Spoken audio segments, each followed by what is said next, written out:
அவ்வளோதான், சக்கை வரட்டி ரெடி. ஒரு 2 நிமிஷம். இது கலர்லாம் நான் எதுவுமே போடல பாருங்கள். பலாப்பழம் வந்து நல்லா பழுத்ததாக எடுத்து இது பண்ணுங்கள். அப்போ தான் உங்களுக்கு வந்து இந்த கலர் வரும். அதில் தான் டேஸ்ட்டும் கொடுக்கும். காய் வெட்டாக இருக்கிறதுல நீங்கள் செஞ்சீங்கன்னா டேஸ்ட் இருக்காது. பாருங்கள், அல்வா பழத்துக்கு வந்துருச்சு.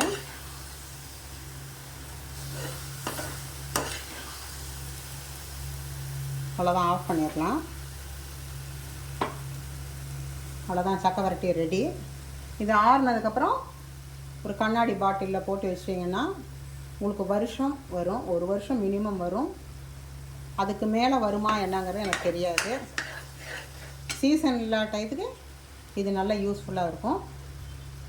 என்னோடய சமையல் பிடிச்சிருந்துன்னா மறக்காமல் லைக் பண்ணுங்கள், ஷேர் பண்ணுங்கள், எனக்கு சப்போர்ட் கொடுங்க, சப்ஸ்கிரைப் பண்ணுங்கள், பெல் ஐக்கான் கிளிக் பண்ணுங்கள்.